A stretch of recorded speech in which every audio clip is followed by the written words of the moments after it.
I sprawled on the Mediterranean sand with the sun draping over my bare skin like a warm, luscious veil.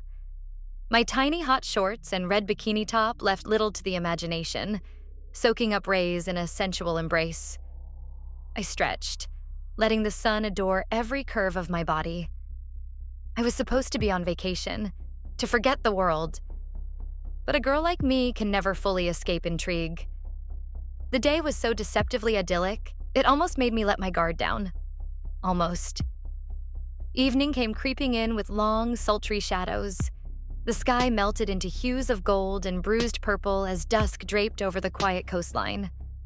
I threw on a thin shirt, but the heat of the day still clung to my bare skin. As the light faded, that warmth evaporated, leaving me vulnerable to a sudden chill. Something about twilight always tugs at me, a curvy desire for the unknown. With the sun sinking, I followed a winding cobblestone path into the village, drawn by whispers of promise. And maybe a warning. Villaggio di Dannazione, Village of Damnation. The name on the weathered sign felt like an omen, a warning that settled cold in my gut. Inside, the cobblestone streets were deserted under flickering lamplight, the silence heavy as a tomb. Eventually, I caught sight of life. A withered old woman behind half-closed shutters, a bent old man on a bench. They watched without a word, faces pale and slack as wax, more ghost than flesh. As I passed, those sunken eyes followed me, stripping away the last of my beach-born bravado and leaving me exposed. I tugged my flimsy shirt tighter over my bikini top, suddenly vulnerable under their stares. In that unnatural hush, it felt like the whole village was holding its breath, hiding a secret in its bosom that made my heart thump against my ribs. I turned a corner and discovered a once grand cinema with its doors open, a beacon in the gloom. The marquee glowed weakly, spelling out City of the Living Dead, and an alluring poster of screaming faces at the entrance beckoned me inside. I stepped in, drawn like a moth to the flicker of light. The lobby air was thick with the ghost of stale popcorn. Inside the auditorium, heavy red curtains framed the screen in voluptuous folds, remnants of old glamour. A few villagers sat scattered in the shadows, silent and stiff. I slid into a seat at the back. The crimson velvet cushion hugged my body like a lover, a soft trap that felt like a busty betrayal of comfort. The lights dimmed and the projector sputtered to life, feeding the 35mm film through its rattling reels. Light and shadow flickered across my face as the first frames danced on screen.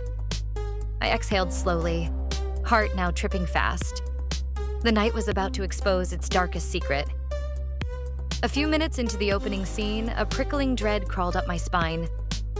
Was it the film? Or something else?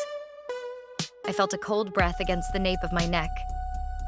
I glanced over my shoulder into the darkness. Nothing. Swallowing, I turned back, but caught a flicker of movement reflected in the projection booth window. There, just behind me, a silhouette hovered in the row. My blood turned to ice as I realized the seat behind me was empty. The naked truth hit me. I was not alone in this theater. Before I could breathe, the on-screen heroine began to wail in terror. And a split second later, that sound was coming from my own throat. Ah! The scream tore through the theater, primal and unearthly, blurring the line between movie and reality. My sensual bravado was stripped away, leaving only raw terror pounding in my chest. I hid my face with my hand, bikini straps sliding on warm skin, an exposed heartbeat in a mausoleum of velvet seats. When I finally looked, the naked truth was already crawling across the rows. The villagers sagged in their chairs as if the light drained them hollow. Flesh receding, teeth grinning, a theater of skulls pretending to be an audience. I felt my curvy desire for answers collide with raw survival. Glamour stripped away, only instinct left. The projector's flicker kissed my shoulders like a cold lover. This wasn't cinema. It was appetite. Hungry, sensual, and wrong.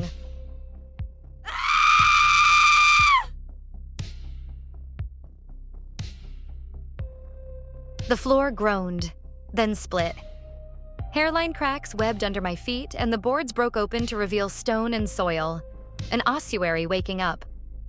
Coffins shouldered upward like memories that refused burial, and tombstones leaned through the aisle as if the dead were taking their seats. Villaggio di Dannazione had never been a village of the living. It was an auditorium built on a graveyard, a shrine to vulnerable dreams. My breath slowed. The room smelled of brine and old roses. Every step felt like betrayal.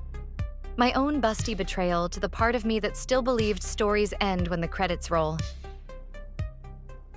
On the screen, the priest's face surfaced. Skeletal, sea-soaked, an omen printed in salt. People died when they saw him. The film didn't ask. It commanded. I kept my eyes off the image, letting my camera see for me. It's a trick I learned chasing shadows. Sometimes survival is choosing what not to look at. The projector's light stroked the room in pale, sheer waves.